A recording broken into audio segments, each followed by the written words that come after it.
Weapons hot and one-liners at the ready, recruits. This ain't just some summer blockbuster vacation. This is the real deal.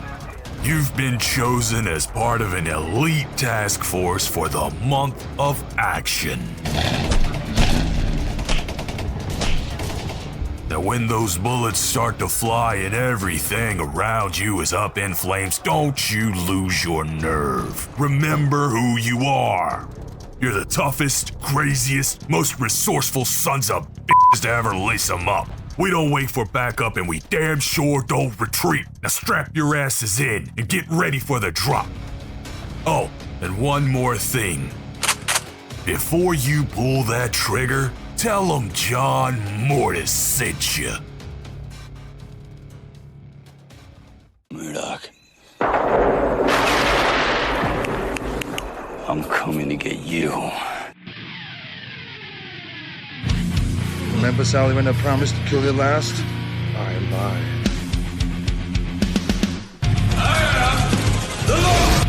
Get off my plane. I have come here to chew bubblegum and kick ass, and I'm all out of bubblegum. John, I'm not gonna shoot you between the eyes. I'm shoot you between the balls. The disease, and I'm the cure. I'm gonna take you to the bank, Senator Trent. There can be only one. Dead or alive, you are coming with me. Yippee-ki-yay. I'm going to kill them all, sir. Whoa. Why does that feel like such a nostalgia blast right there for some reason? Because it is. I know. In all reality, it hasn't been that long, but it does feel like it's been that long since I've listened. Yeah. I think it's because we don't have an intro song yet, Pete. Oh, so there's that too. It was just nice to be like, hey, I've got this covered all month. So yeah, this is in no way of nothing of kicking the can down the road at all. So pay no attention to any of that. We'll do later. That's our motto. Later will get here eventually. Exactly. We may even do an action movie in August. I don't know. We're just kicking on down the road here a little bit. What's going on, everybody, and welcome back to Give Me Back My Action Movies, the podcast, month of action. There's Eagly. Yeah, negotiations have been settled. He is here. We are good to go.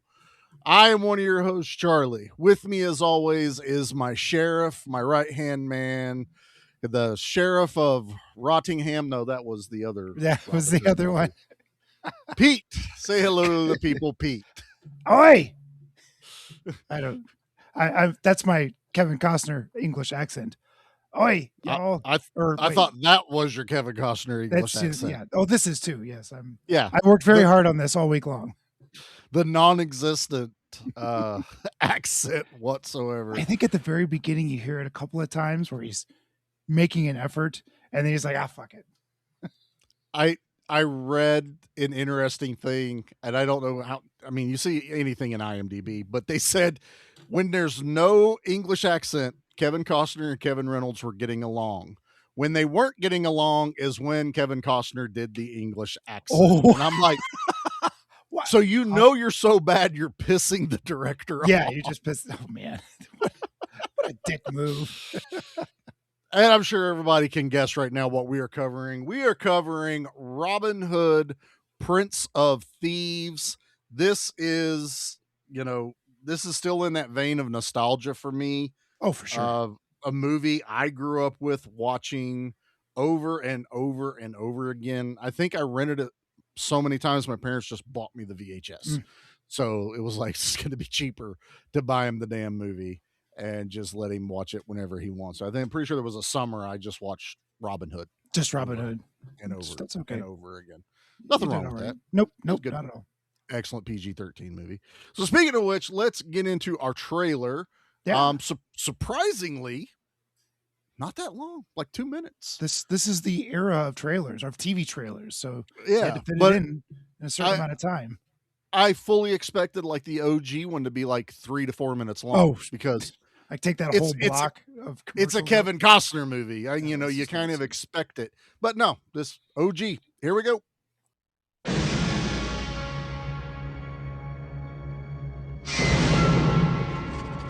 A time of war.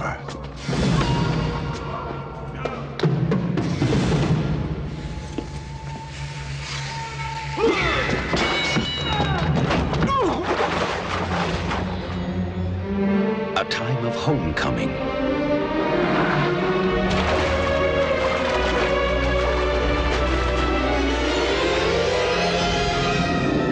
A time of tyrants. A time when the only way to uphold justice was to break the law.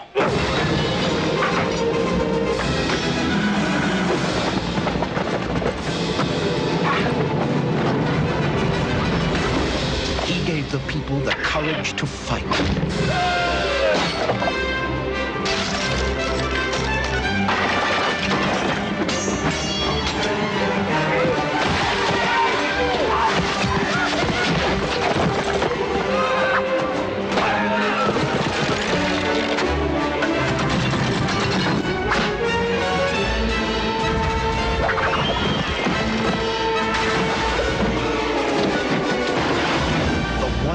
Who stood for freedom became a legend.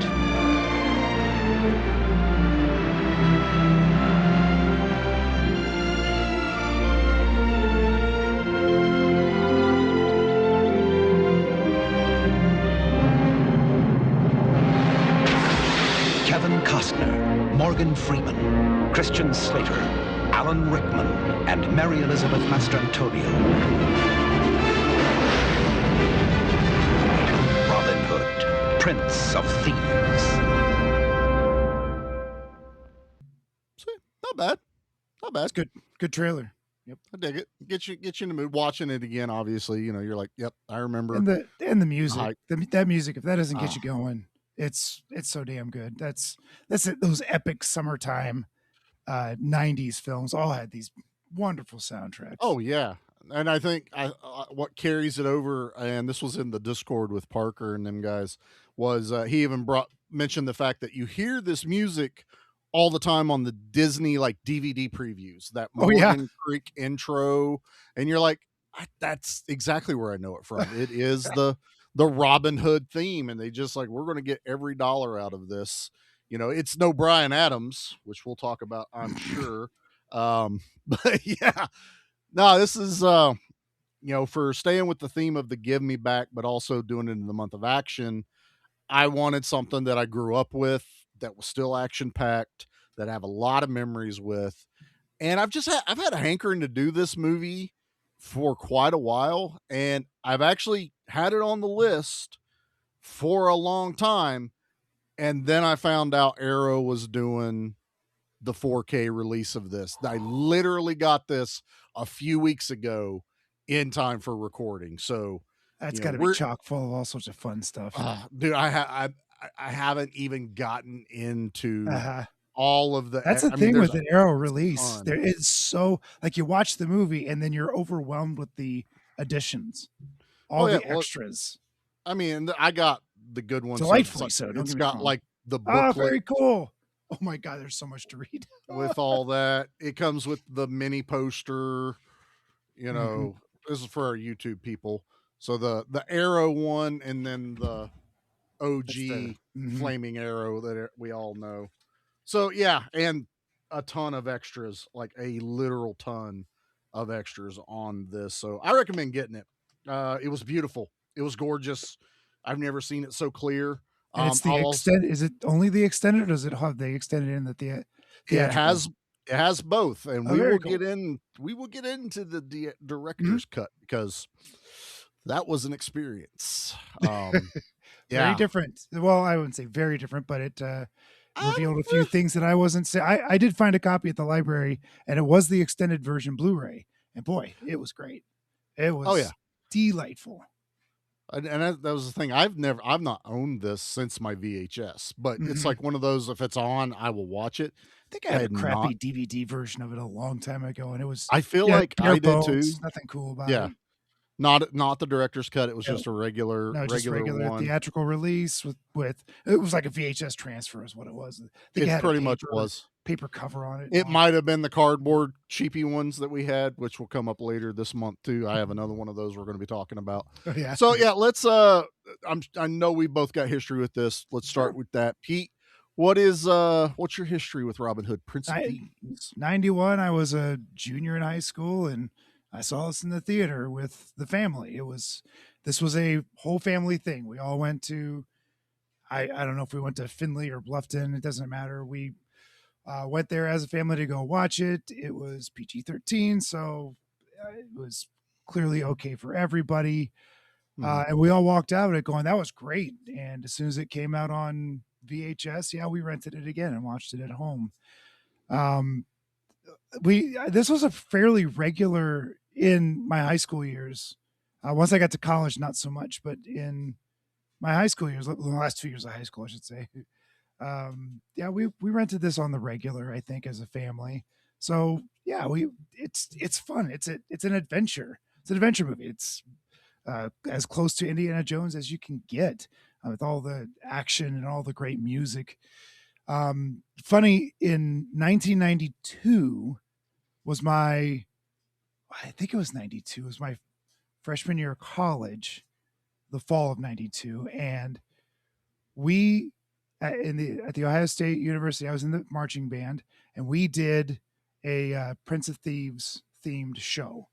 So it was all the music from the movie, and we formed into a, what's it called? A bike-cocket? Is that what the boys at Spoils say it's called? Sure. I think it's the Spoils of Horror trademark bike-cocket. That Robin Hood hat. And I think we even maybe shot an arrow. That's the weird shit that we would do in the marching band. But yeah, we would play it. I had all this music memorized, so I knew it very well. And you couldn't escape the Bryan Adams song, which it was number one for a long time. I don't know how many weeks it was number one, but 14 weeks, I think. 14. Saw. It's a different it era. Stayed on the charts for a long time, regardless of I thought it stayed at number one for 14 weeks. And 14 weeks it stayed. There aren't many songs that do that. Not in that era. Not when your manager says, if you record this song, your career is going to be tanked. What? I'd be firing that manager after that. No kidding. Yeah, you're out of here. Wow. They told Bryan Adams that. I mean, yes. He's only had like one other number one hit, and it's not the one you think it is. No, unless we're counting wasn't he part of the trio with the Three Musketeers song? It was him, Sting. Oh, that sounds right. Yeah. Somebody else. Was it Rod Stewart? We covered it years ago, the Three Musketeers, but that was yes, you were on that. We did the Disney Three Musketeers. Yeah. All right. We were doing a kids month. Yeah. It was the kids month. Mm-hmm. And I want to say it was like this big trio, and that song was a freaking powerhouse for forever when that movie came out. So not to derail you, go back to your No. Well, that's about it. I mean, I remember the toys when they came out. They were all real sketch. They were recycled the Star Wars figure. When you saw it in the Sears catalog for Christmas, you went, "That's the Ewok. That looks like the Ewok village. That is the Ewok village. What are they just repurposing this?" They sure did. That was all of that, and wasn't it? I can't remember if it was the Rancor Keeper or the Gamorrean Guard. He was Friar Tuck.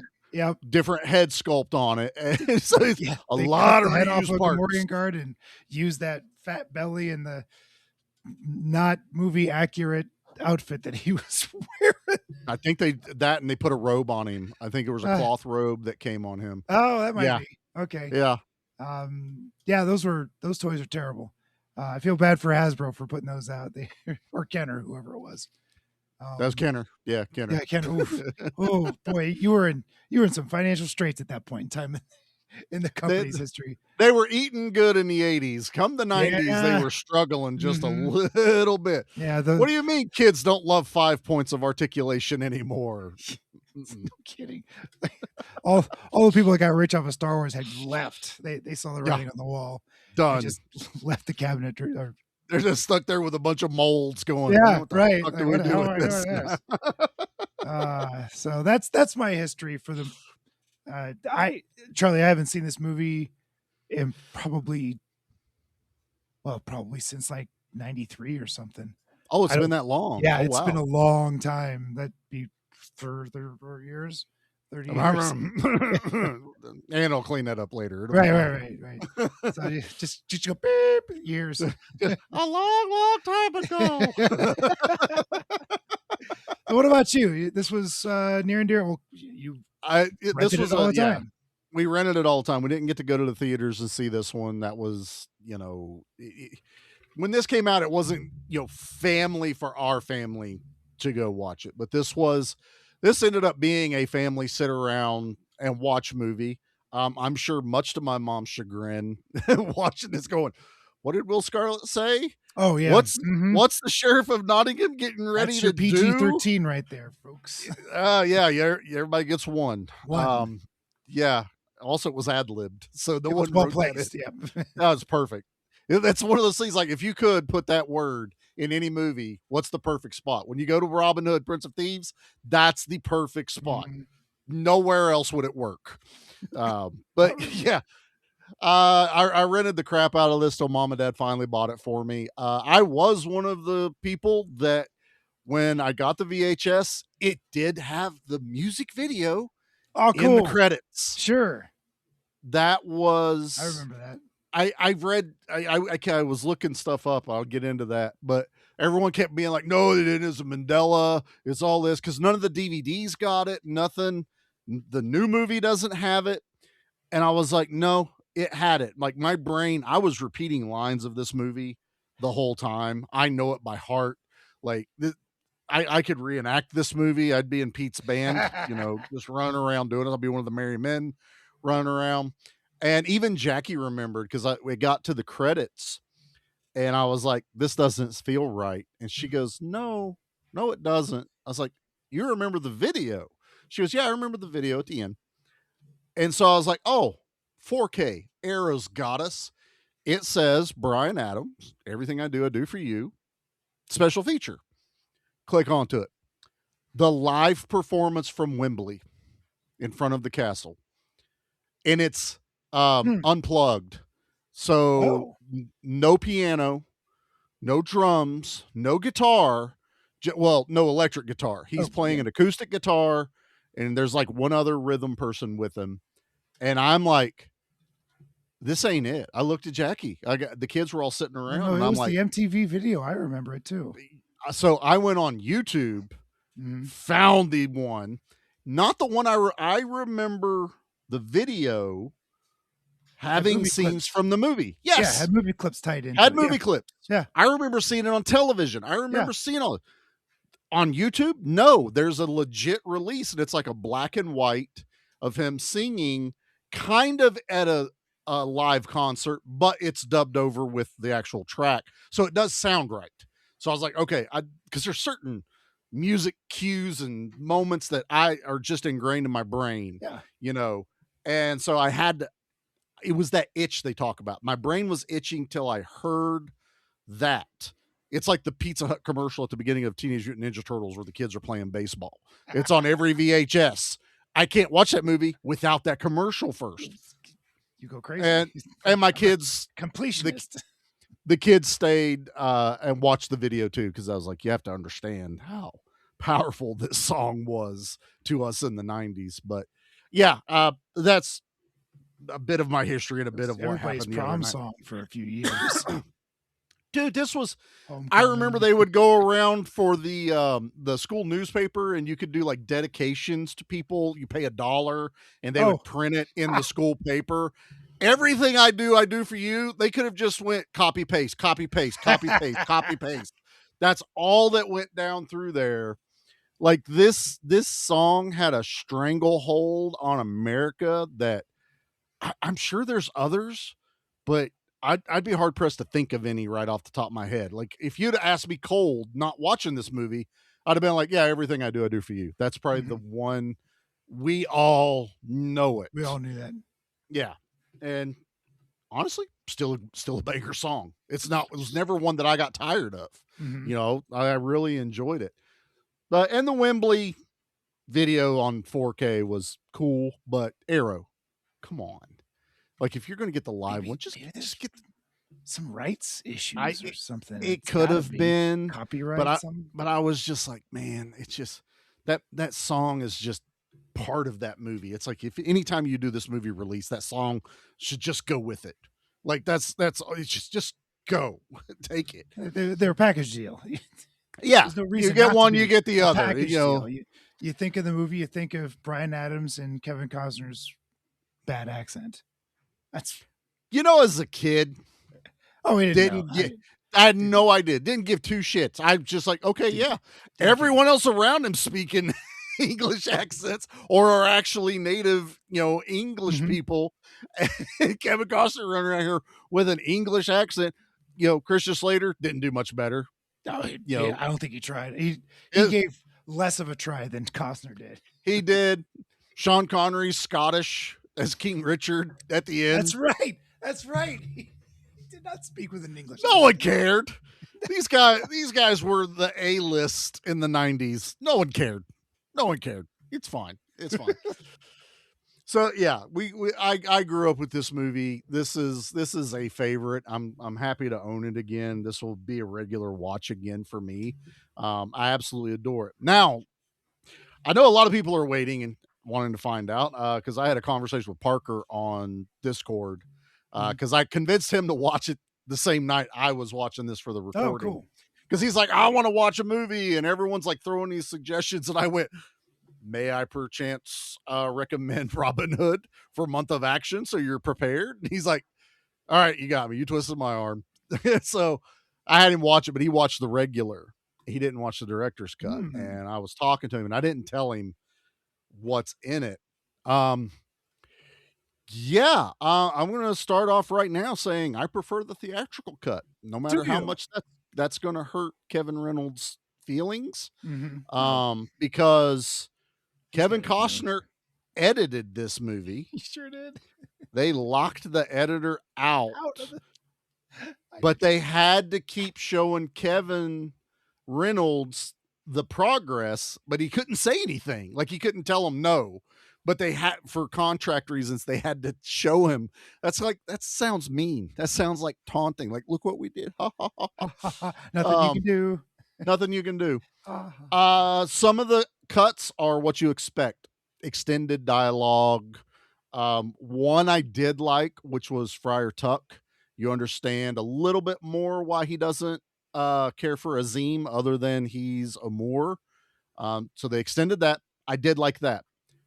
What I don't like is the entire Sheriff of Nottingham backstory. Oh, see, I kind of like that. I thought that was cool because he always said that he didn't know who his parents were. And to find out it's the witch. She's a witch. Yes. So Mortiana, I think is something how like you that. pronounce. Yeah, I think there's a T in it. So Mortiana, everyone grew up. She was the witch in this movie. Come to find out she is, but there's a whole like religious cult satanic following that's elaborated on more than the beginning when they kill Robin's dad. Like they kind of, that was always in the movie. You saw that, and then a couple of little sprinklings of Mortiana's lair. That's really where it all stayed in the theatrical. This one, it's so much more deeper conversations about the sheriff believing in one, but keeping faith in church because it's what he does. But you also see that Mortiana is spying on him the whole movie. There's holes in the wall that she's peering through. Oh. And that's what, when she's foretelling, whatever you want to call it, she already knows because she's listening. So it's tricking the sheriff into thinking she has power. She has all of this ability, but she's just stealing information and manipulating him. There's talk about his parents, which was a throwaway line originally. I never knew my parents. You know, I'll tell you about it one day. Great scene with the little girl, but you find out she's his mother. She's basically set all this afoot and ready to go. Nottingham figures out she doesn't have any power. It's a whole big convoluted story. What I don't like, even though it's well done, I loved thinking Mortiana had magical powers in the theatrical cut. The fact that she could read the die cast, the bones, her fear of the painted man when she would talk about Morgan Freeman's character, the ending where she basically kind of comes back to life and, you know, reattacks Robin. Yeah. So theatrically, I'm like, I heard to tell you all this. That's actually a little bit better for me. It's faster paced too. Mm-hmm. The director's cut didn't kill me, but I don't prefer this one. I prefer believing in the magic a bit with her over her pull. It felt very Game of Thronesy, like pulling strings and stuff like that. But it was interesting. I never knew any of that. Like, I didn't know it was a deleted part. I didn't know there was an extended cut. I had no idea. No, until I got it from the library and went extended cut. And then you mentioned something on Slack that I was telling you about it. So I was excited to see it, and I don't know. I enjoyed. It made the movie way longer than it needed to be. It's a 2.5 hour movie that probably got bumped to like 240 ish. Oh my god! That's where I'm saying I think the theatrical edit is well done because it keeps the faster pace for the movie. You don't get bogged down in Robin's story, Marion's story, Azim's story. Oh, now the sheriff of Nottingham has this whole story. Yeah. I'm like, and you know, I'm not saying I don't want more Alan Rickman, because it's the Alan Rickman movie. That was also another reason a lot of it was cut, was because Kevin Costner went, this guy's upstaging me. Let's cut this shit out. Actor. Yeah. And Alan Rickman was literally like, I'm not going to do it. Hey, Alan, we got this movie we want you to do. Well, I'm not doing it. Like, after 3 times they went, you can say whatever you want to say. And he went, okay. And rewrote his entire dialogue. I did read how, like, he grabbed the writers and they went to a Pizza Hut or something. He grabbed a friend writer that was also a comedian, which is why he has such a sharp wit and tongue in the movie. And I'm like, this works. Like, I mean, I love him in Die Hard, but my second favorite's Robin Hood, Prince of Thieves. He takes such joy in playing this character in this movie. You can just tell in every move and every word that he says, he is having the time of his life.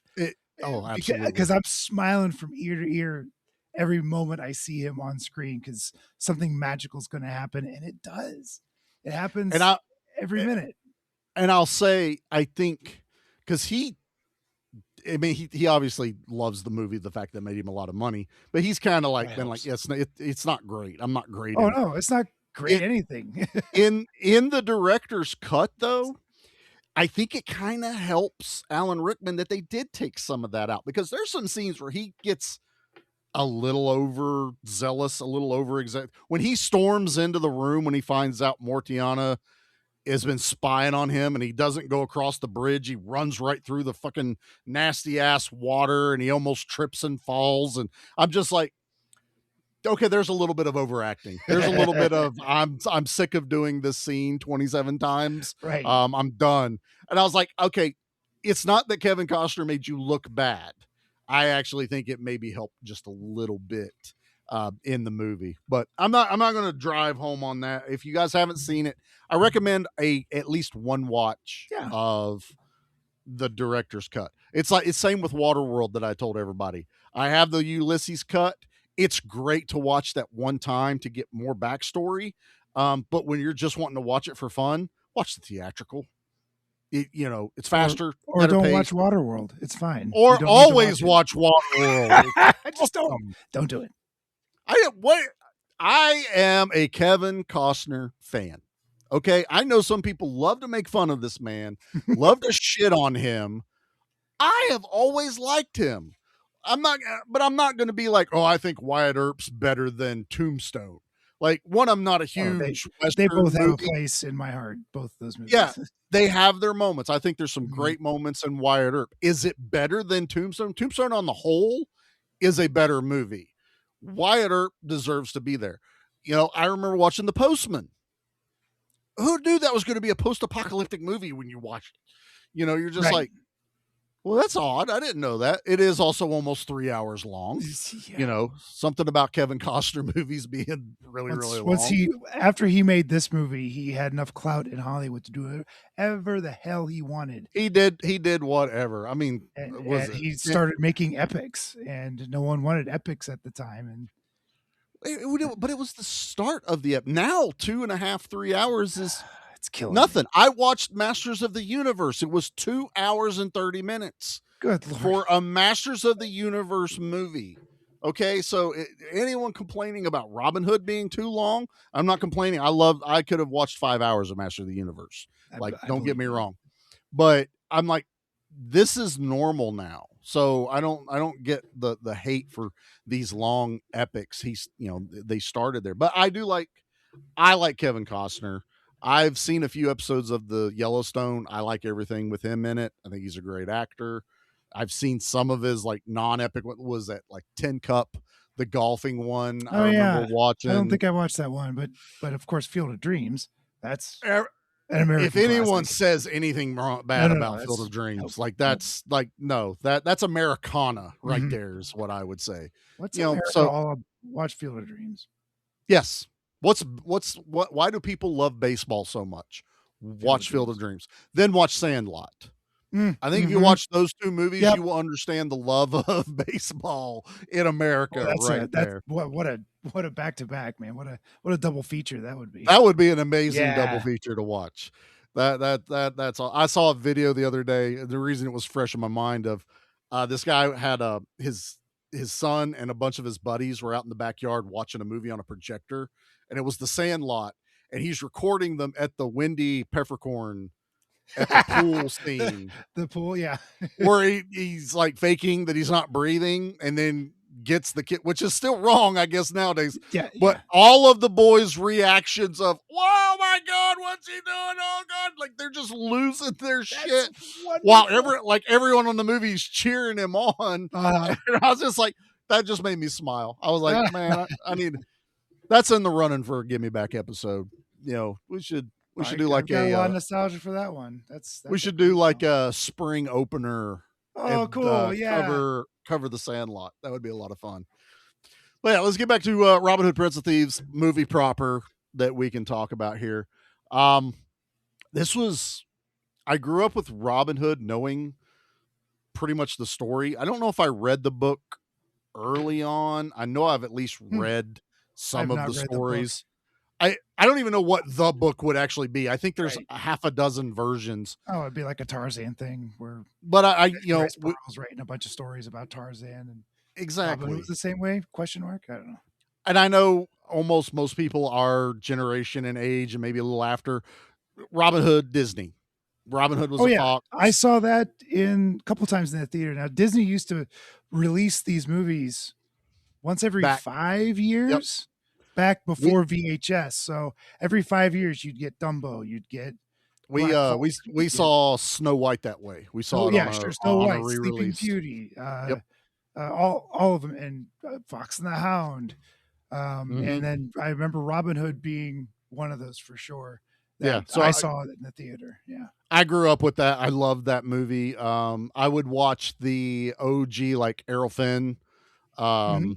Robin Hood TV serials.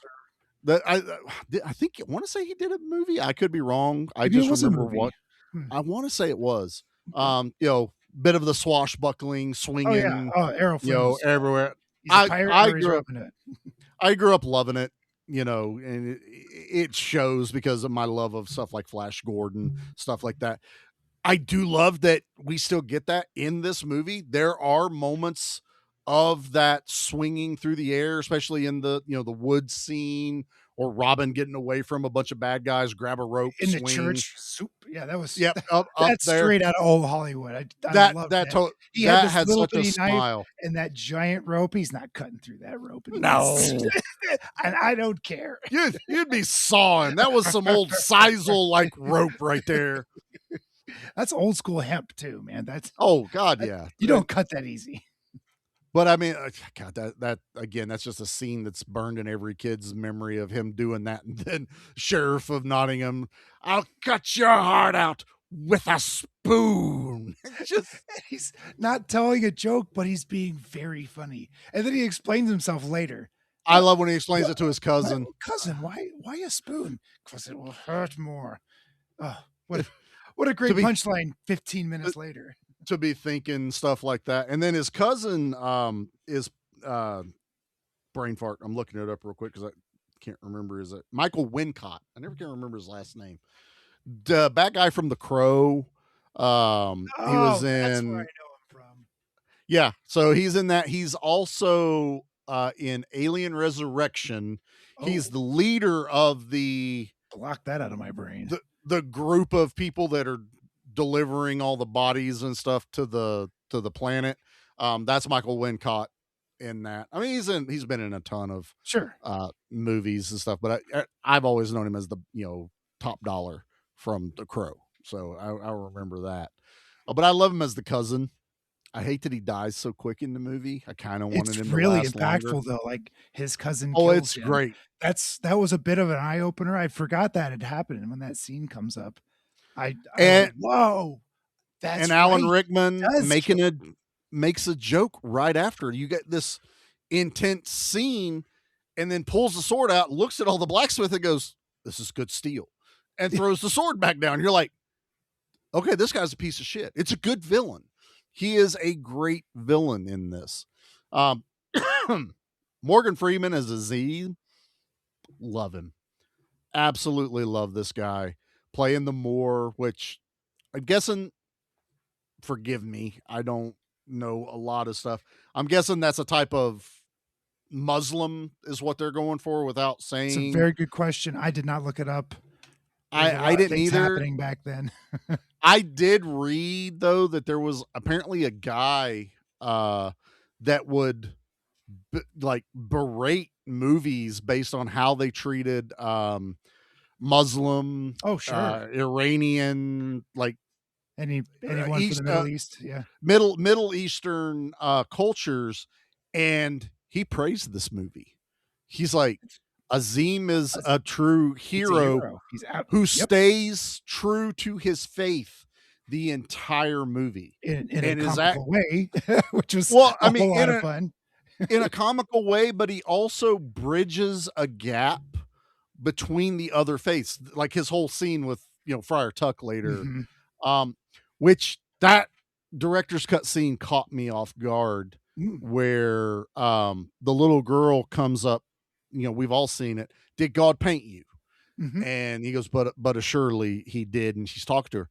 The director's cut is Friar Tuck comes, picks the girl up, and is basically like, how dare you speak to this child of God, you godless heathen, you demon. Like, you're like, oh shit, are they in Alabama? Like, what's going on? Wow. Like, holy shit. But I was like, that's the one director's cut one where I'm like, I'd leave that, because now you know why he's so pissed off during the birthing scene, sitting outside of the hut.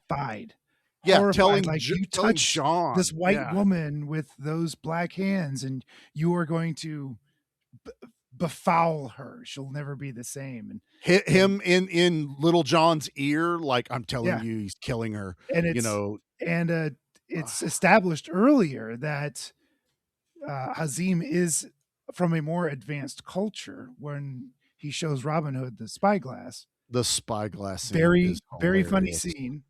It's like, how did you people take Jerusalem? I don't get it. God only knows, I think, is what Kevin Costner says.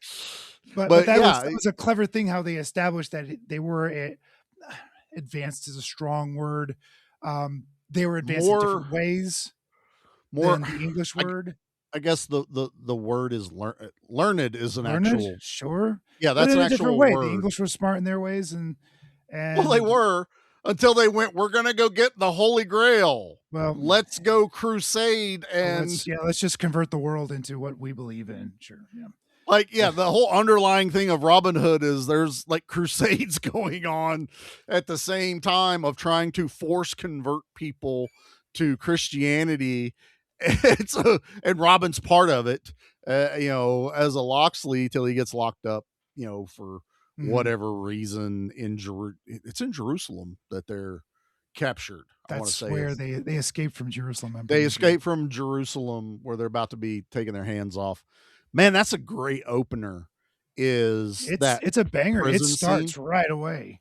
Dude, and that's where it's like this movie is definitely going to be different than what you grew up with, because it's dark, it's gritty, it's violent. The way you see the one guy cut the hand off of the thief, the other guy's like holding it, like smiling. And then whenever they're trying, I love that it is one way of proving his valor of being, like he says, I'm going to show you what English courage looks like.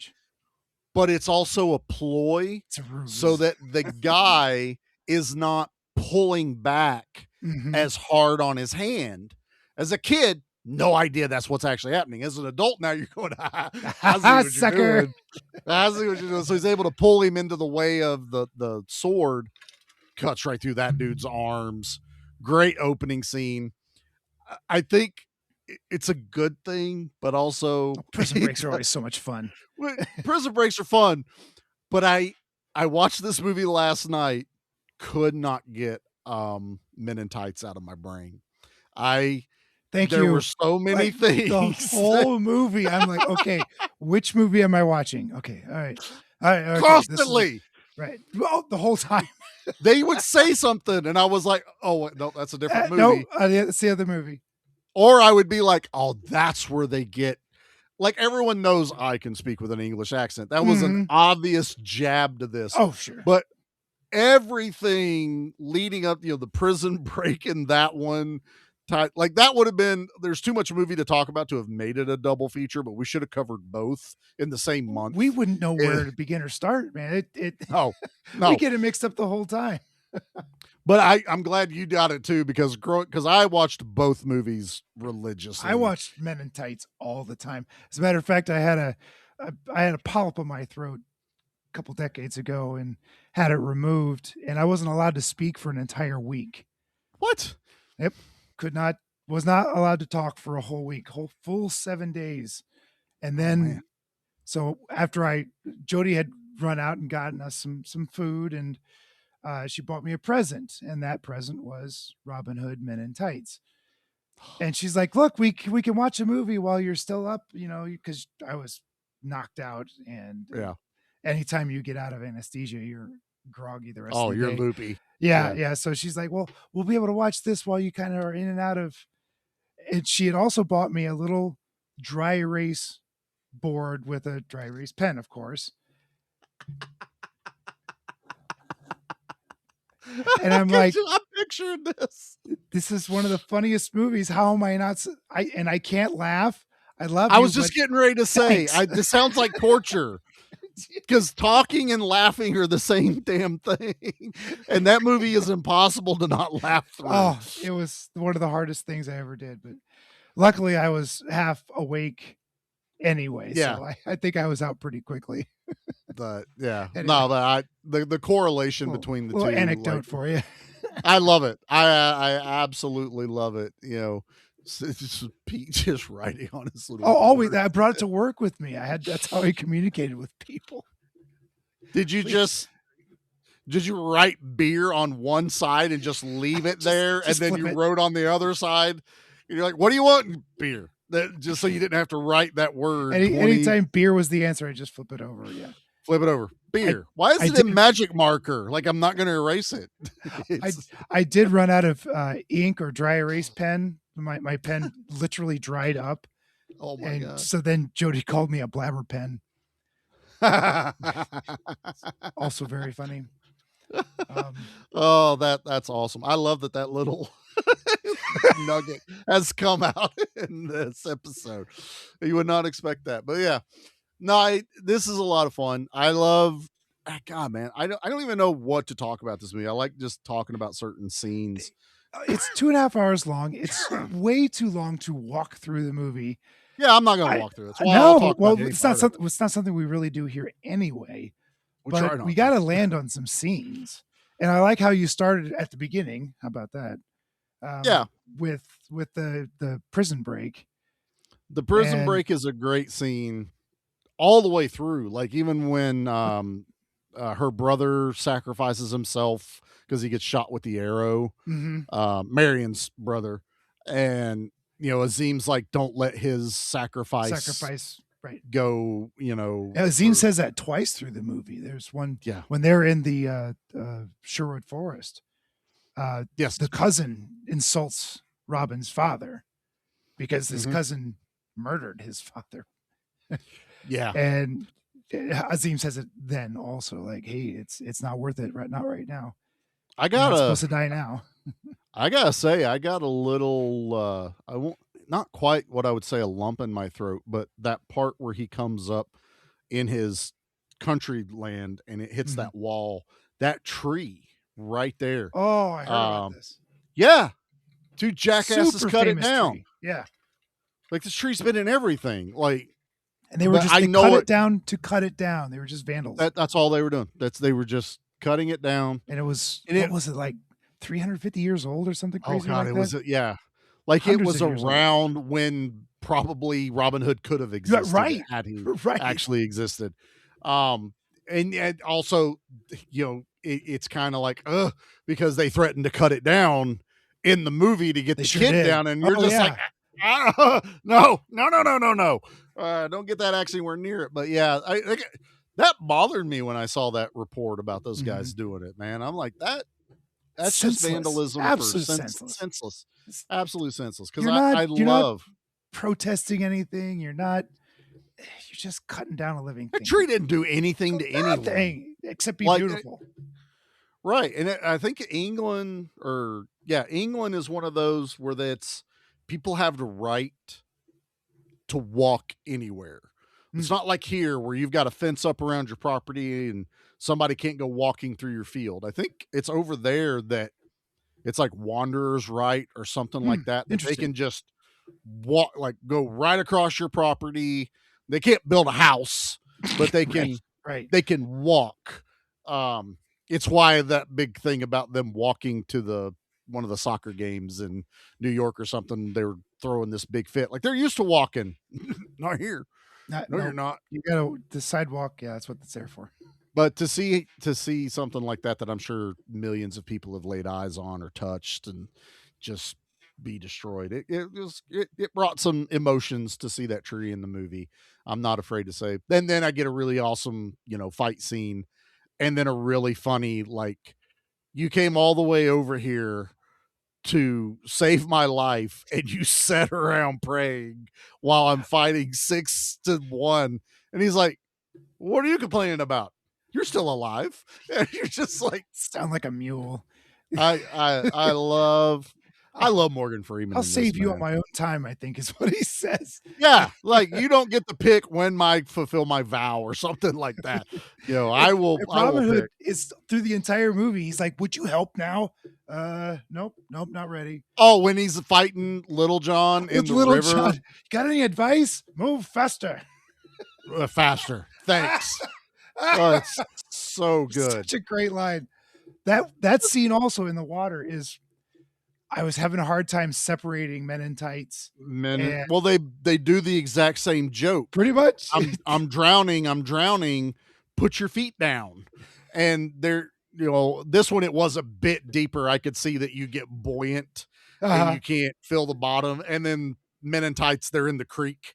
They're in 2 inches of water. 2 inches of. I'm on the East Bank. I'm on the West Bank.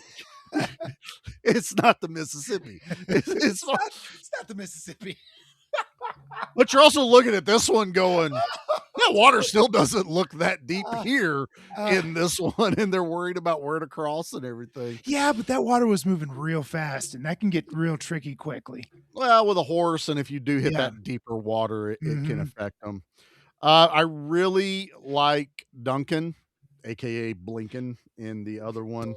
Um, this one's definitely way more sympathetic of a character to know what he went through. Um, God, I remember as a kid when Robin first comes to his castle, his home, and they're walking through and you hear like the buzzards and stuff, Mhm. and he looks up and that body that's in the I think it's not an Iron Maiden, No, it's a it's the cage. It's a cage. people-shaped cage. Yeah, I'm sure there's a word for it. I'm sure there is. And the camera lingers on it. Like that's not just the director's cut. I remember It the was gross. VHS, that body's decayed, and it's only been 3-4 months, something like that. Well, it's really wet in England. There are lots of critters in England, Oh, I'm just saying, yeah, so that but it body's wasn't gonna get that picked long. clean pretty quick. Yeah, it wasn't that long ago. And then the way Robin is like, why didn't you cut him down? And you realize that they scooped Duncan's eyes out. That was You some good know, makeup too. That really looked like that dude oh did not God, have eyes. I don't know how they did that because you saw him earlier with these great big beautiful blue eyes, hmm and then the next time you see him, it genuinely looks like those orbs. Like if you see your one eyeball as you close your eye, you can see the outline of an orb. You yeah, couldn't here. They were no, almost concave. they look sunk in. I think that because you almost expect them to do the blindfold the whole movie, which is also like that's more for everyone else's benefit, not the blind person. You know, Right, so right. I don't have to look at you. why doesn't it matter? But they remove it later. But you're right. He looks like he has no eyeballs in his eye sockets, even with that makeup. It's very well done, and they keep it part of the story. I love that it's central, not central, but they keep coming back to it of him being sent to go take care of Maid Marian, Mhm. you know, quotation marks. But then Right. He's going to take care of Maid Marian. yeah, Whatever. but then he comes back to warn them. But they follow him. Mhm. I'm like, that's some heavy stuff. And then, to kill him off after the big battle, just Yeah, more a fuel on the major fire. character that we've known from basically the beginning of the movie gets killed. There's stakes in this movie. There Yeah. really are. Yeah. And he also gets a really good joke in. Yes. I'm ready to fight for you, master. Point me in the right direction, or I forget exactly what he says. Yeah, because they do the exact same thing in Yeah. Men in Tights. These Men in Tights. And they turn him around because he's facing the wrong way. I'm prepared for danger. Nope. That way. Nope, I was wrong.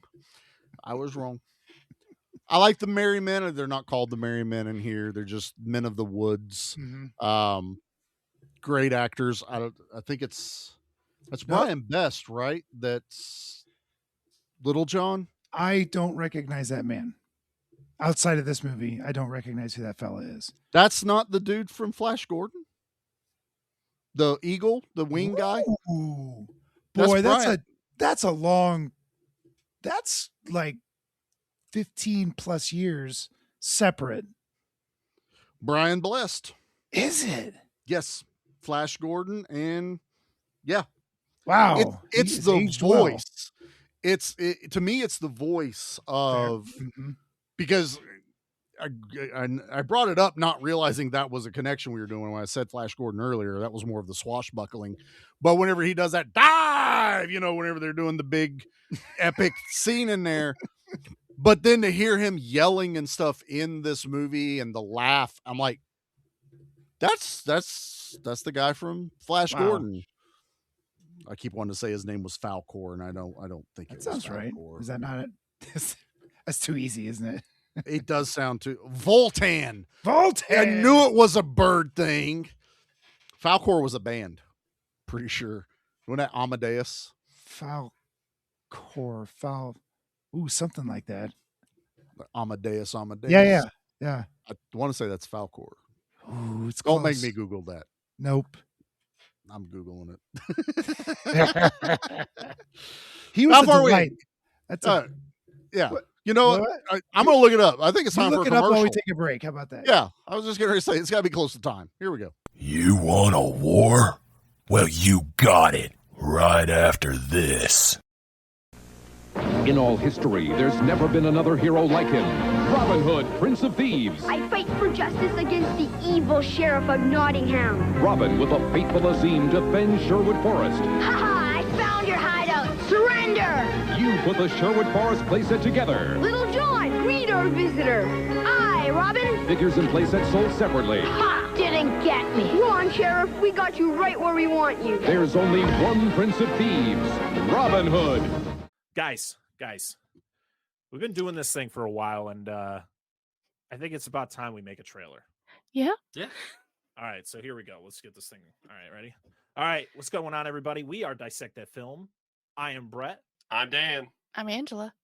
And we... Oh, wait, guys. I have an even better idea. What if we had somebody with an epic voice sell our show in a way that our show actually isn't? What do you say? Yeah. Sounds perfect. All right, let's go. Let it rip. Your host, Parker, Dan, and Angela slice and dice their way through the good. If it bleeds, we can kill it. The bad. You brought the devil! There's a devil inside everyone. And the ugly movies you love. And you can't piss on hospitality. I won't allow it! Hold your favorite films and franchises tight, because they aren't safe. In fact, it's already too late. It's time to dissect that film.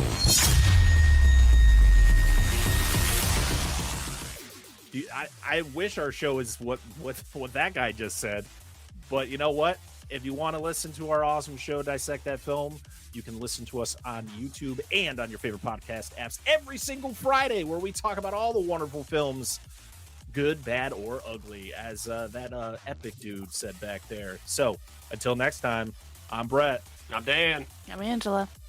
And we'll see you all again next time.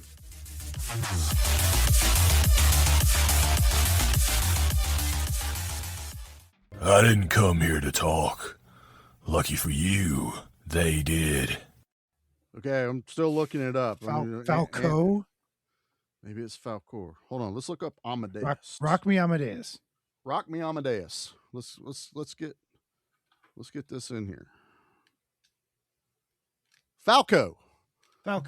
Song by Bolland and Falco. I added an R. I was close. I knew you were close. I had faith in you. Yeah. I knew I was there. See? Everything ties back in. I have no idea why. Back from commercial. Here we go. Yeah. Robin Hood, Prince of Thieves, not Men in Tights. Not Men. Jeez. Not still hard. So some of my favorite things about this movie, I love everything in Sherwood Forest. From the river fight between him and Little John to them basically camping out. But it's the creation of Robin Hood, this steal from the rich, give to the poor moniker that he gets because they're trying to make him out to be a bad guy. You know, Robin the Rotten, the Robin, like all these weird, the very smelly. Yeah, the nefarious Robin Hood, but he's Robin of the Hood is what they call him. That's a Leprechaun movie, I think. But Robin in the Hood. Robin in the Hood. But I love all of it. I love the creation of the camp in the trees, the Ewok village, if you will. But what else would you do? You're living out there. You're not going to build homes. You have to live amongst the land because that's your protection is Sherwood Forest. You have the legend that it's haunted with, chimes. To the point where the king's men are afraid to go. Yeah, they won't go in. Are afraid. I ain't going in there. It's haunted. Won't go in. It works. Robin's right, though. Yeah, Robin's right. Which I was also like, so you're like, we're not going in the woods. Yet every time they attack a carriage or armed horseback They're going in through this the woods. montage. Are they not going through Sherwood Forest because it's the King's Road? Maybe it's a shortcut. Maybe you just can't get off the road. You don't go into the forested area. But I love it when they're like, you see them doing all of this and like they're hiding behind the drop down curtain of foliage.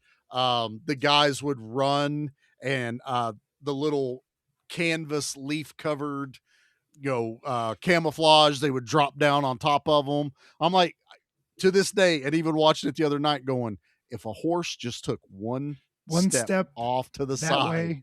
Yeah, your nuts or your head is gone, and either one's gonna suck. It's gonna hurt a lot.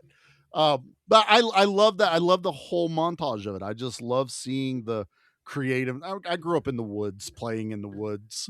I'm sure that had a heavy effect on me, like ropes swinging from branches. Tie them to the right branches, otherwise they're going to break and fall, and it's going to hurt.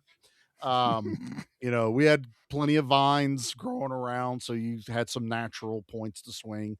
I grew up around that, and so the movie kind of spoke to me a little bit on the outside, living amongst the woods kind of characterization they're trying to put in. And it was this all very movie. believable. They didn't have police systems. They didn't have an Ewok village, to your point. They didn't have these elaborate police systems or defense shields or anything like that. They were just people who had built fairly strong lean-tos to keep out of the weather. So it was all very believable. Nothing out of it. I mean, the elevator, I think the elevator had only been tested twice before Robin and Marion got on it to ride up. We don't take the ladder anymore.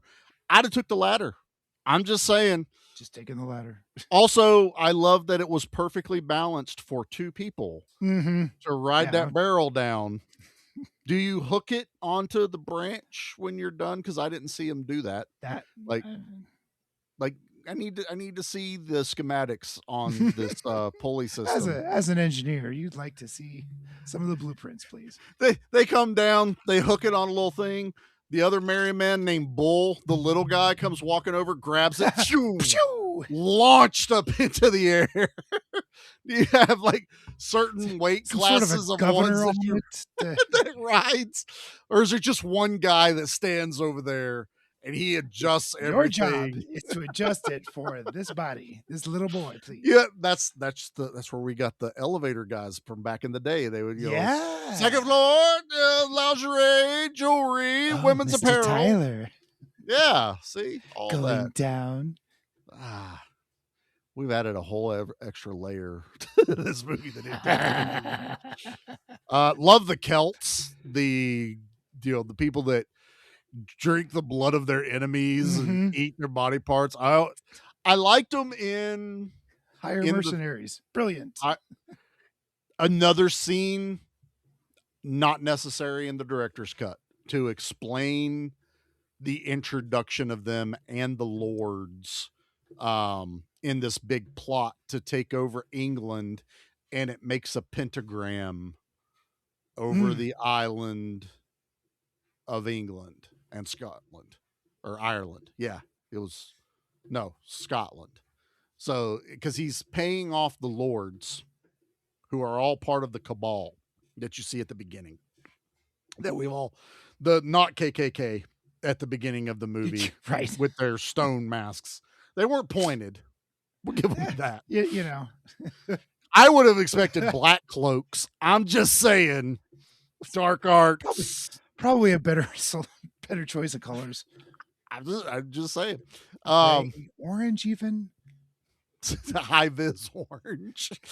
Join that cult. Yeah, that cult's called what is that? What's the Safety Last?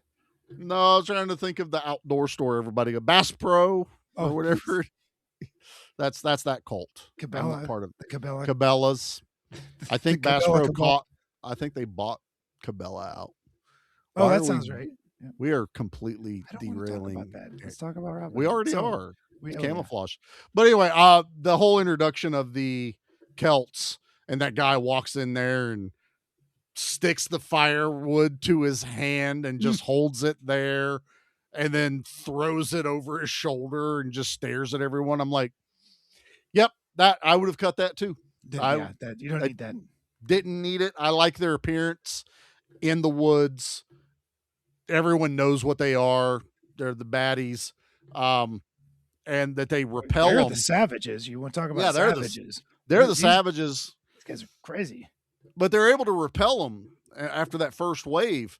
But man, when they start busting out the flaming arrows, the flaming catapults, dude, that's like hell on earth in this final battle in the woods that they have there, where everything's on fire. Great scene with Little John's wife and the baby getting stuck on the one tower. The bridge falls. John is losing his shit. Obviously, anyone would. Robin swings to save her, ends up saving her. Rope catches on fire. Robin swings, falls down. And they think he's dead. For a good, 5 minutes of the movie, you're not sure if Robin is. Just not quite sure. Not quite sure. They've got his medallion. I'm like, who's sifting around the ashes just looking for? Who else knew about this medallion? The sheriff seems Little John at the beginning of the movie, he knew. Yeah, he knew. He knew about that. The sheriff got it.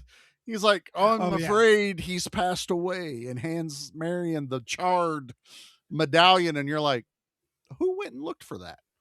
Also, if it was there, wouldn't the body be laying there? Right. It's fine. Poke holes in it. It's all good. Because what we need is the epic shot of Kevin Costner coming with the light shining behind and the smoke in the background and the shadow. It's so cheesy. I'm sorry. It's so Batman. It's so Batman. Oh, yeah, that's better. It's so Batman. It's so Batman. Yep. Okay. Of him walking out of the smoke. It's still pretty cheesy. It's like, dude, it totally is. That is I'm the fucking star, okay? And this is my moment. This is and why I'm I get paid doing the big it. Bucks. That's right. Everyone questioned this scene when we were filming. Now they're gonna get it. Now the audience is gonna be like, yes, that's why he's gonna be awesome in Waterworld. That's gonna be it right there. Don't you roll your eyes at that. Stop it. Leave Waterworld alone. Leave Waterworld alone, Pete. Love that movie. Nah, love it. Also realizing there's a lot of reasons this movie probably shouldn't be PG or PG-13. I think it was PG in the UK.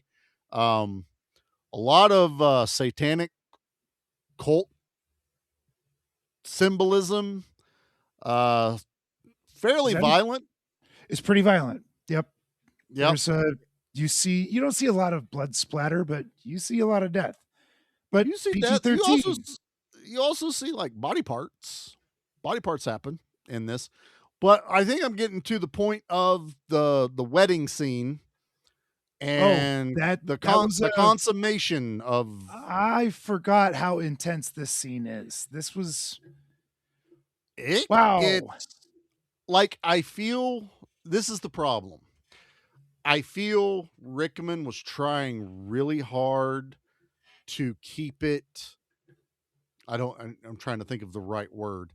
Where he's playing a lot of things with a bit of comedy flair to it in this movie. Trying to keep it light, sort of. Some levity, I guess. Levity. There you go. Levity. That's the right word. Because light is not what it's doing. A terrible act that he's clearly trying to do.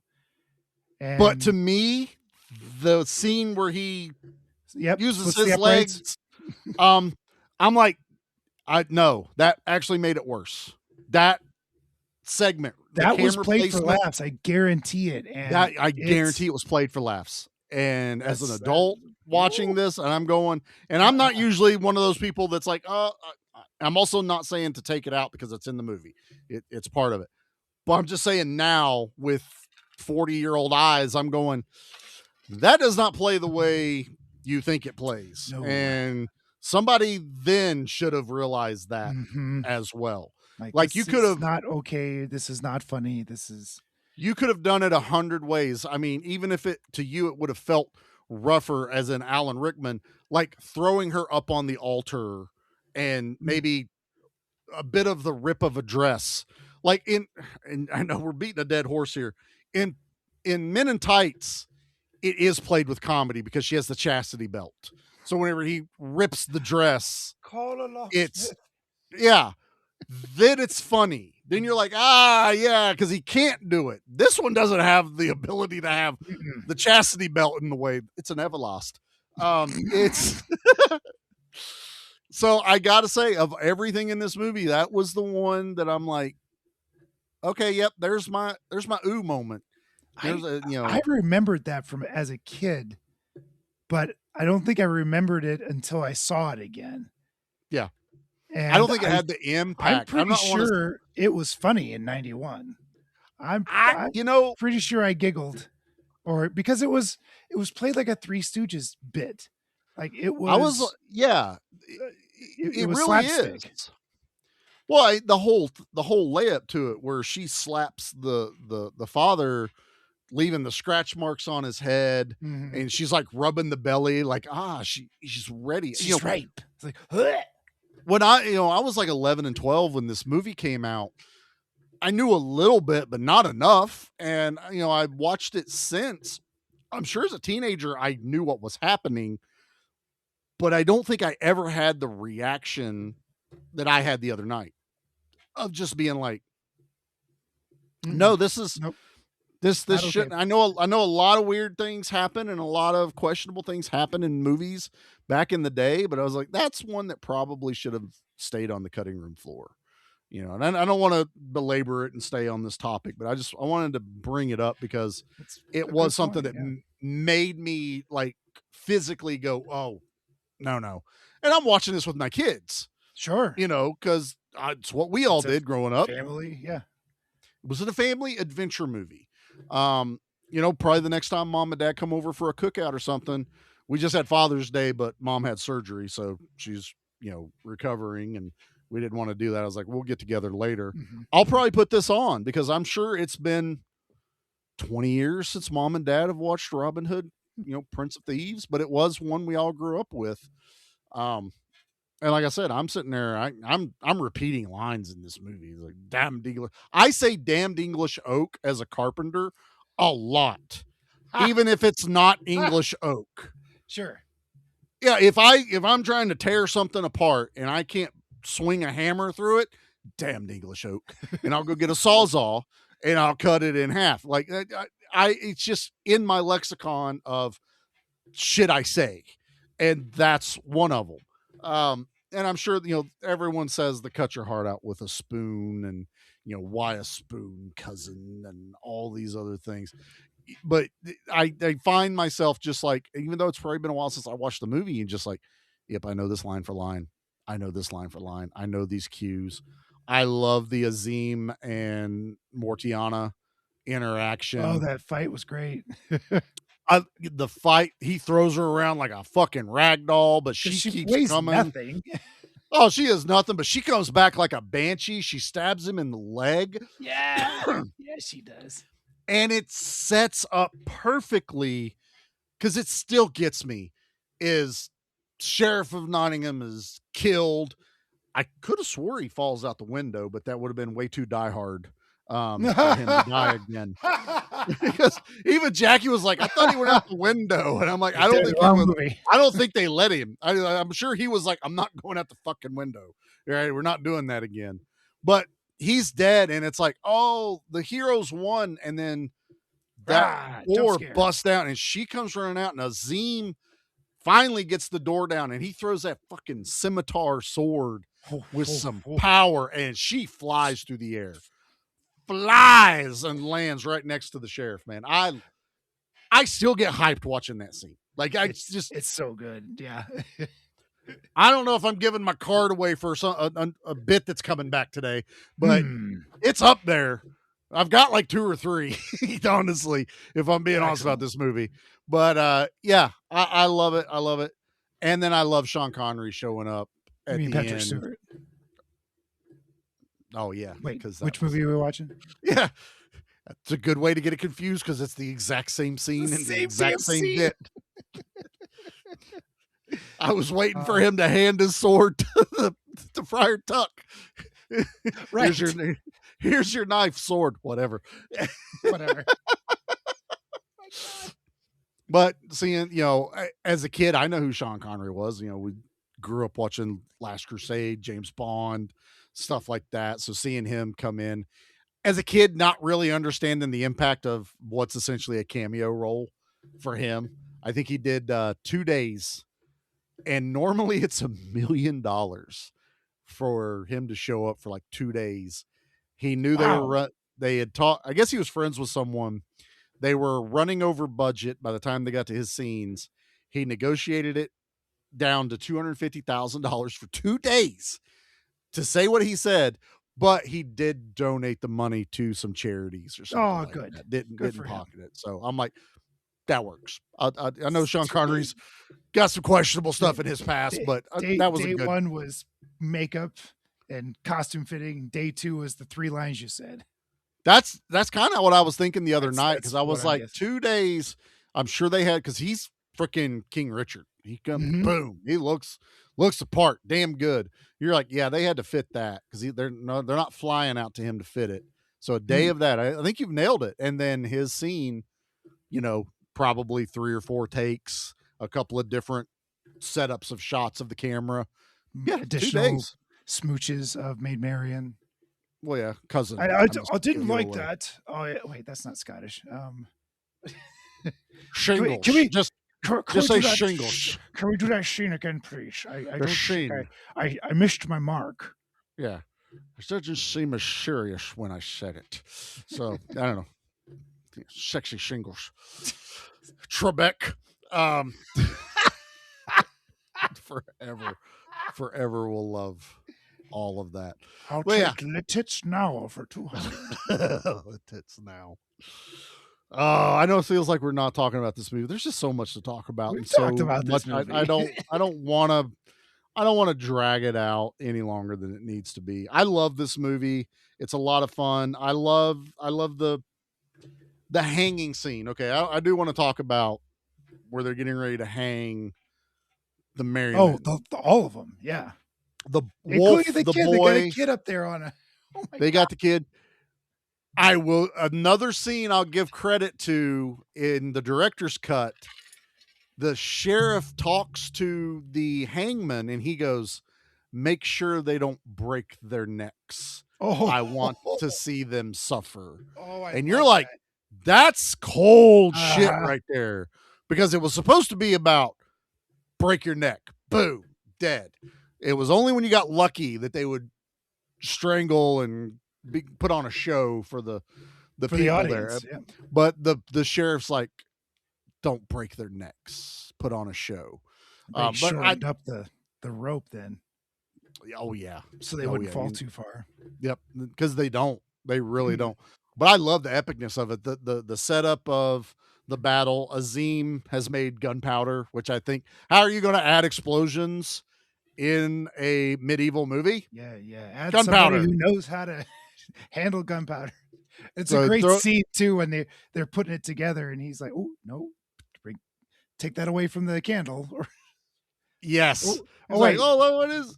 was that No, Army of that's a different Darkness? movie. That was Army of Darkness. Oh, that's wasn't Army it? of Darkness. No, this was him and Friar Tuck over the campfire, and he's mixing the small batch and he throws it in the fire, and it blows back. No, you are thinking of Army of Darkness. God damn it! I'm getting shit mixed up. Because Bruce Campbell just keeps staring at the guy.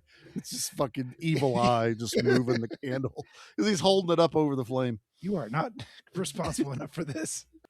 I think it was like a stork or something in the Disney one, like you said. That's what I remember. He was on stilts or something, and he looked like Mark Twain in Men in Tights.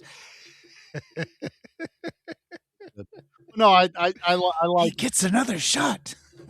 I get another shot. He gets another shot. He does. Yes, Another another shot. I can. That's another movie I know by heart. But no, I like this whole segment. This is the action packed part of it, being an action movie, action adventure.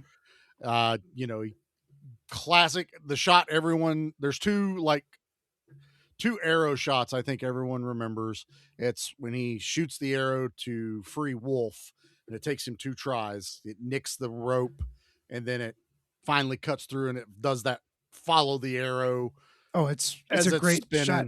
It was that shot before the Matrix had that bullet time. Bullet time. Like that was that arrow shot. I don't know, redefined an action scene. It is that little lick of the feather, which I've seen clips of other like archers talking like, I don't know why he did that. It looked cool. It's the rule of cool. It looked cool because the other one is when he takes 2 arrows out of a dead body, rips one of the fletchings off, fires it into 2 guys side by side. Because the same guy's like, I don't know why you would have done that either.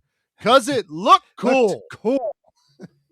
Taking the feather off made it veer slightly to the left. It's what he needed. He's Hawkeye. He's Legolas. Right. I don't know what to tell you. Legolas. It's fine. But yeah, I mean, those 2, every kid reenacted those shots out in the backyard playing. You'd put a little on the stick playground, or something, and you'd run. Yeah. Run with it, hoping not to run into something and take out your eye. Or put your own eye out. Yeah, it was more of a sword kid, but we did play with arrows, knife, trying to make your own bow and arrow, and you're like, it just doesn't fly. It just doesn't. No, it really doesn't. You're not putting the tension on there you need for those long bows and stuff. And then one of my favorite, being the big guy, I'm always partial to Little John. But whenever they kick all the stools out from everyone, and then Little John freaking tackles the gallows and knocks it down to where everyone can catch their feet. Fucking love that scene. It was great. It just gets me hyped because he's just like, yeah, boom. Because that one defensive Wolf tackle is yeah. Because Wolf's his son, you find out. Like that's one of the 27 kids this poor woman has birthed. I think it's like 8 or 9. I thought it was like 8. That. Yeah, or maybe it was 9 that had just gotten born. I think the newest one was the 9th child. This poor I think her name was Fanny or something like that. Fanny, I'm like, yeah, she's probably a fanny pack of kids that just keep falling out, basically. But yeah, but I love that Little John knocks that thing down. Will Scarlet, they apparently there's no more room for me here, sir. So I humbly decline. And they strap his head to the gunpowder barrel to behead him, which is awesome. Love that scene. That executioner's dedicated. There comes a point where you're like, nope, I'm out of here. They've shot one off. They've knocked everything down, but he's still going to get that head. He's getting a pair of boots for all of his work he's done. And then Robin shoots a flaming fucking arrow at him, and it's so good. So good. Love it. Flaming arrows are just so cool. They're so awesome. They're so awesome. Like, they're the most dangerous things in the world, but they're right up there. They look awesome. Like, how do you not burn? Like, do you short pull? Ow. Do you use a longer arrow when it's that so you can still get full pull? Right. And it's sticking out a little bit further? Like, doesn't it throw the weight off? I would think so. Because you have everything on the front. I don't know. I got a lot of questions. The aerodynamics of the arrow itself would be thrown off by the flame itself. Yeah. There's a video. I think it's a TV show, something. It's more of a comedy based, but with Vikings. And they're trying to do the funeral pyre on a boat. And the guy keeps trying to fire the arrow and it just keeps falling way short. And the raft keeps getting further and further away. He goes, no, I got this. He would want me to do it and pull, but he's only like half pulling the arrow because it's on fire. And it's just, I don't even know what it is, but I'm like, I need to find that. That looks hilarious. I think I would enjoy that show. Comedy with Vikings. I could get behind that. But I love it. I love it. So yeah, I don't want to drag this out anymore. I talked about my favorite part. P, is there anything you want to talk about before we get into the things? We've covered it all. Let's get into the things. Let's do the things. Guess what? We're bringing it back. Bringing it back, baby, for the month of action. Yeah. Leave anything for us? Just bodies. Body count. Body count. Body count. Body count. It's going to aggravate Anna to no end if I just randomly use Eagle in a sound drop she doesn't already have. So Anna, I played eagerly during that song. I'm sorry. So if it's not in there, don't blame Anna. I get crazy with the button sometimes. Bringing it back into the OG bits, body count. Disappointed, Pete. Disappointed that no one has bothered to count all of the kills in this movie. You know what? That's got to be a bunch. You know what? All they care about is how many Robin kills and how many Azim kills. There are no other counts. So Robin kills 16 people, Azim kills 13, which gets us to 29. But you're also sitting there going, shit, Friar Tuck kills someone. Sure, he throws the priest out the window. The priest, right? And here's your 30 pieces of silver to pay your way to the boatman onto hell. Nottingham kills his cousin. And countless other people. And I'm sure there's a lot of stuff that happened off camera, but you have an entire battle with the Celts. Mm-hmm. Like this has to be in the hundreds.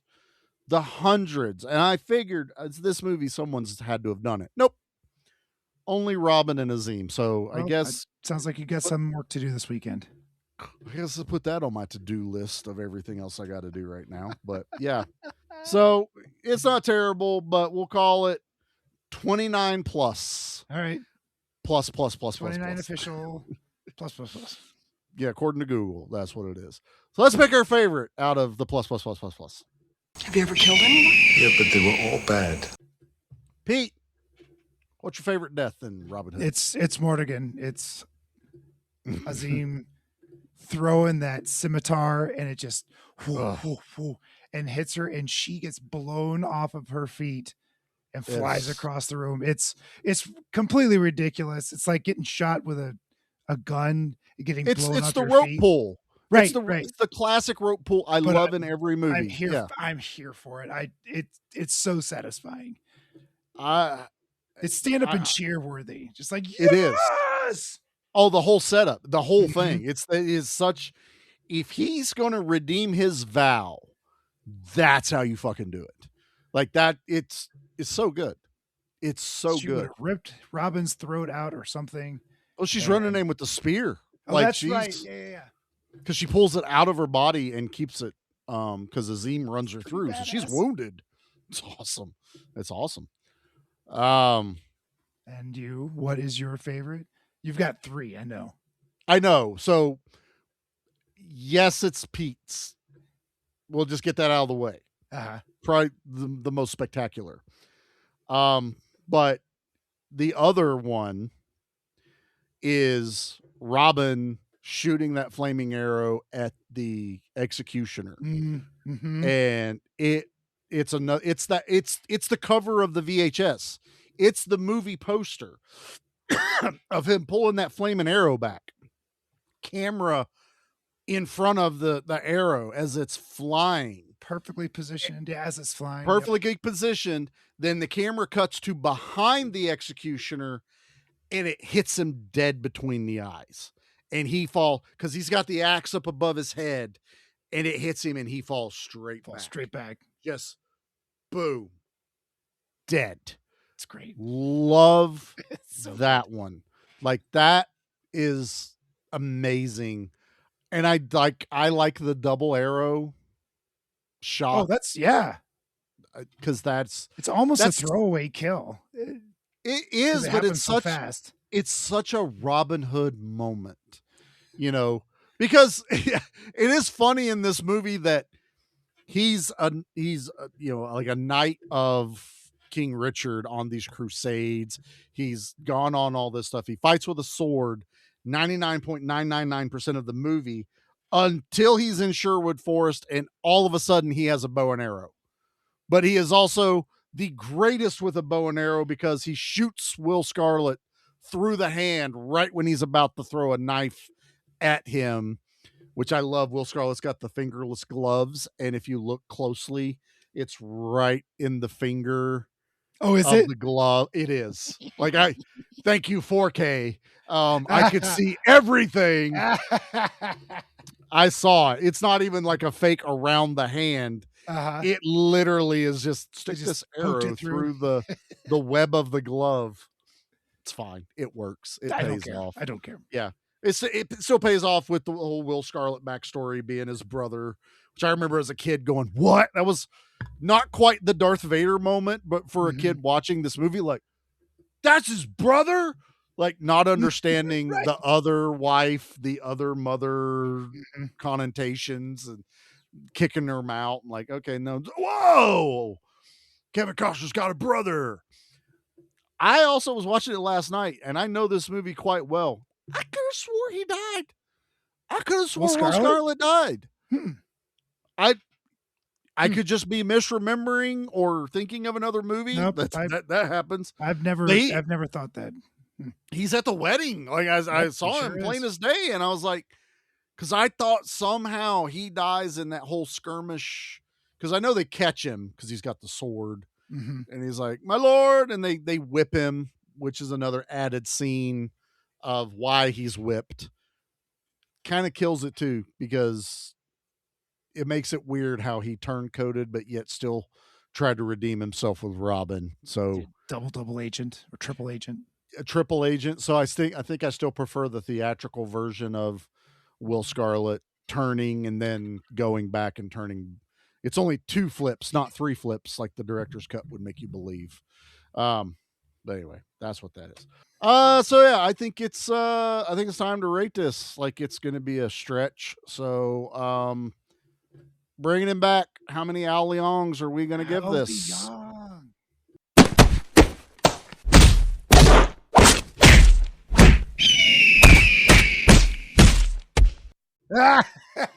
It's the month of action version. And I put another eagle.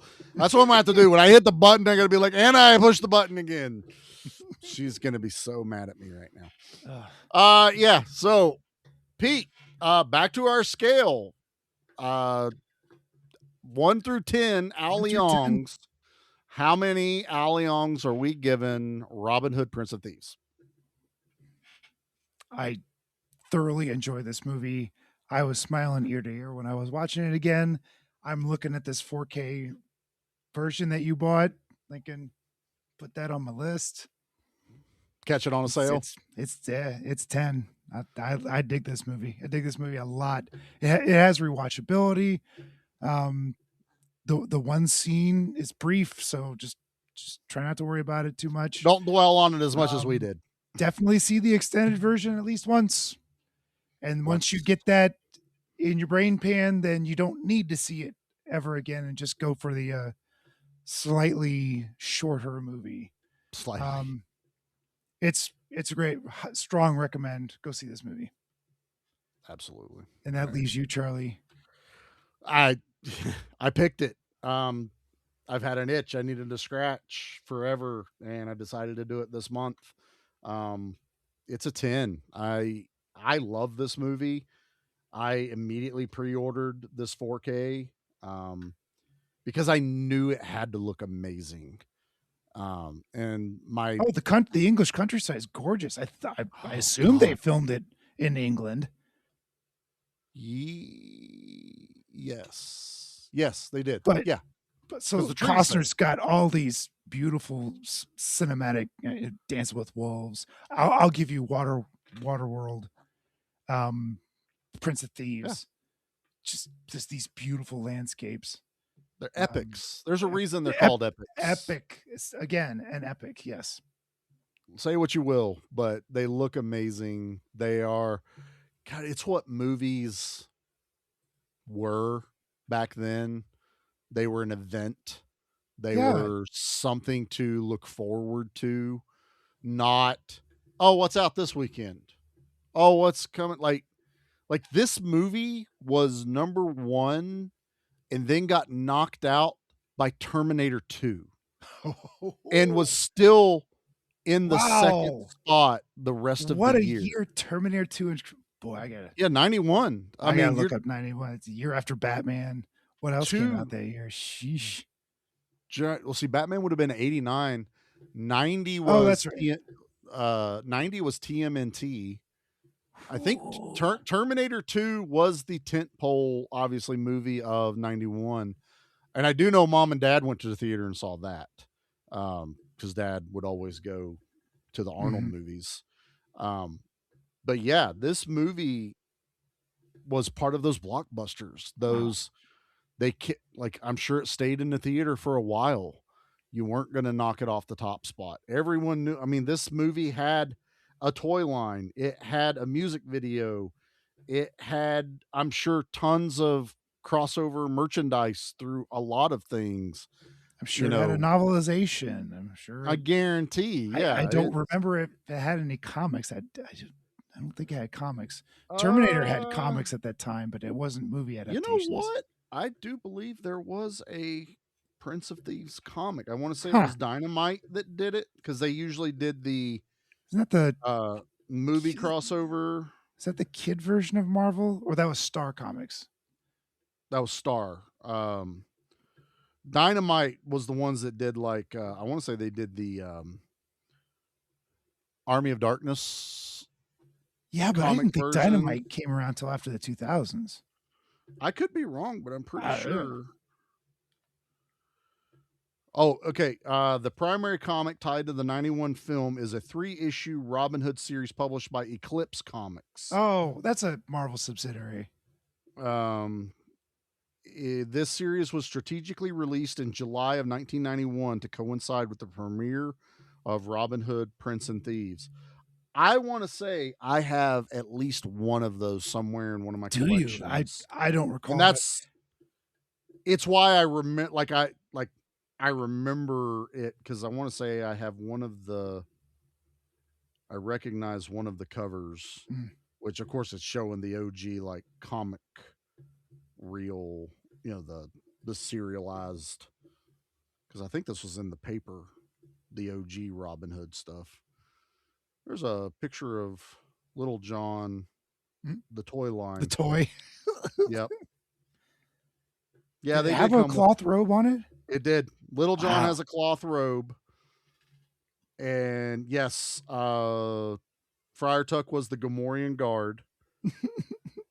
Kevin caught. Now, if I remember right, and I think I'm looking at this right, this is also, they started using the molds for the powers of the Force as well. Because I think Kevin Costner was Luke Skywalker, where they looked buff. They had the green, those powers of the Force ones.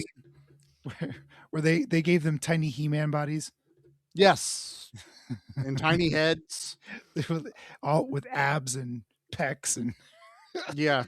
Because I'm looking at the Robin Hood one and I'm like, that looks like a Powers of the Force figure right there.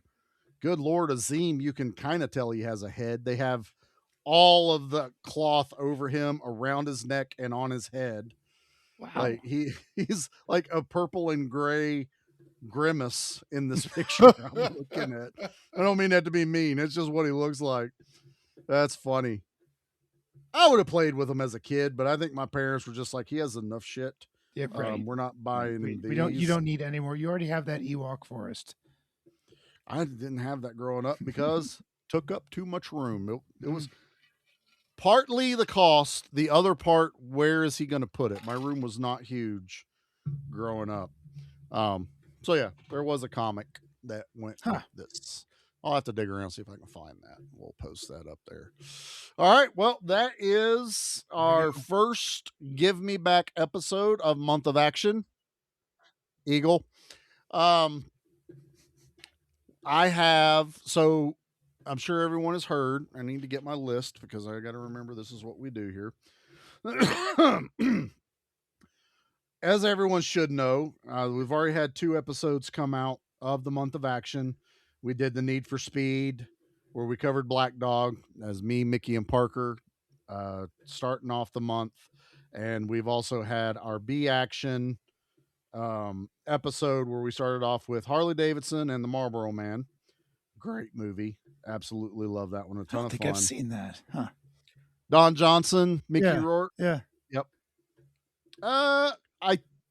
I feel like you would have fun with it.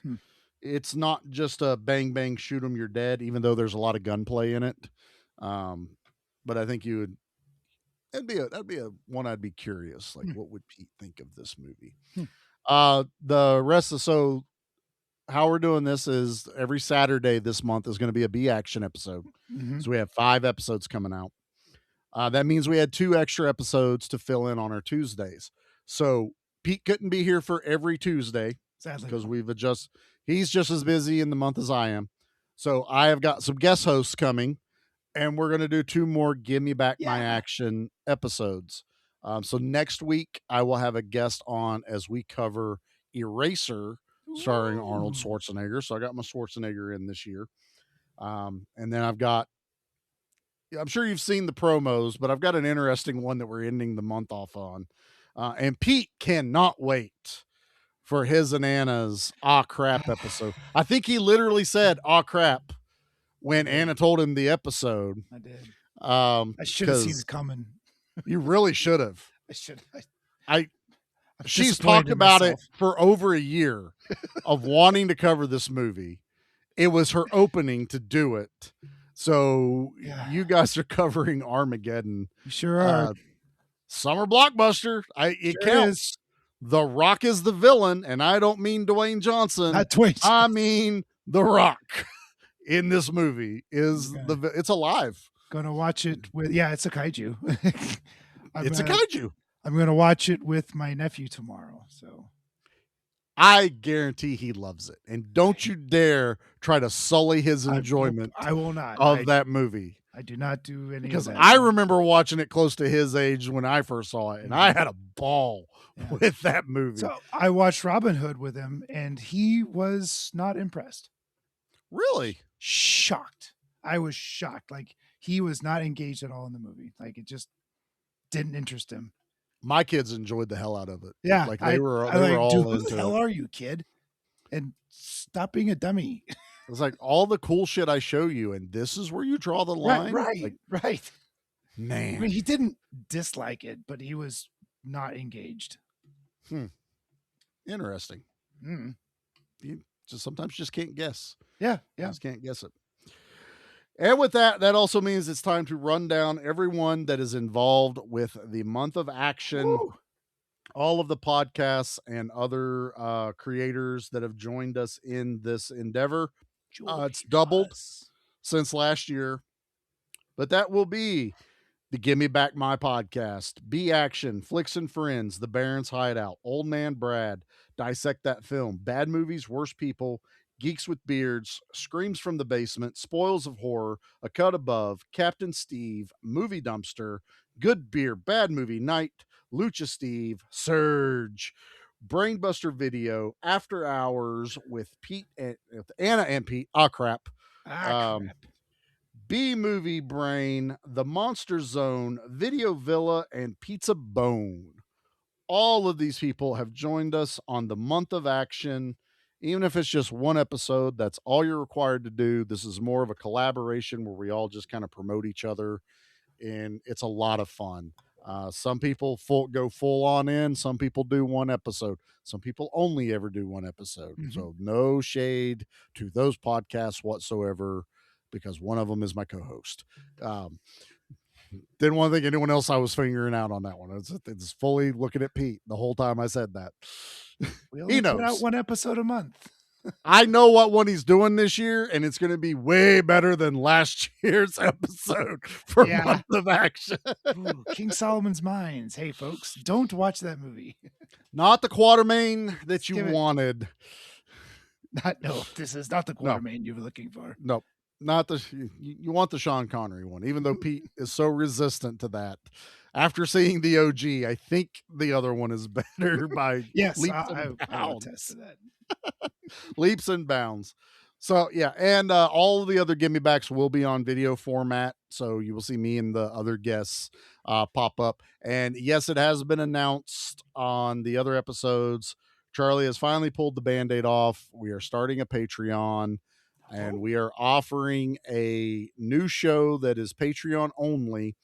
Now, the first episode I'm putting out for everyone to listen to. It's that, first one's for free. You got to pay for the rest. But myself, Dustin, and Mickey, you're going to love this drug. Our drug is sugar. It's Drawn to Action. We're covering all of the R-rated movies that got made into Saturday morning cartoons. Oh, how cool. Whether or not they came out Saturday mornings, whatever, you know what I mean when I say these type of things. They could have come out in the afternoons. And our rating system's based on cereal. So it's a lot of fun. Yeah. The Rambos.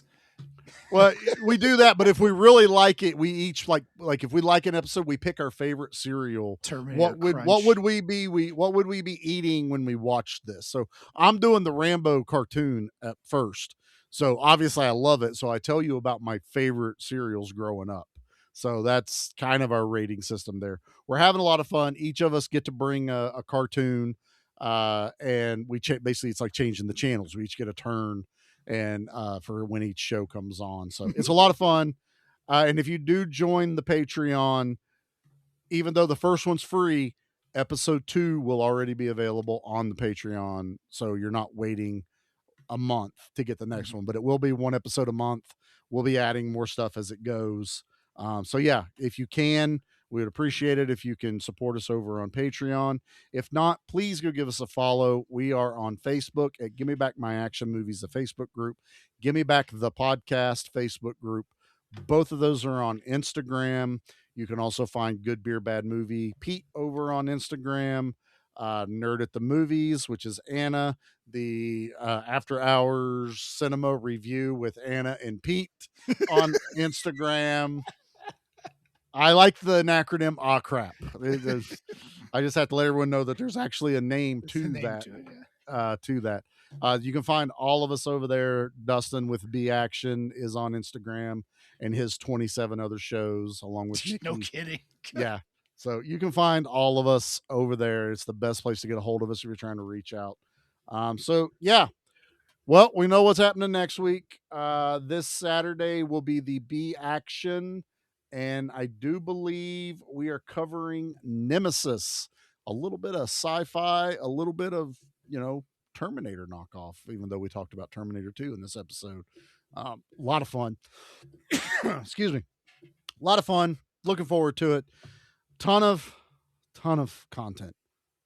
Please listen. We put a lot of work into this. Please listen.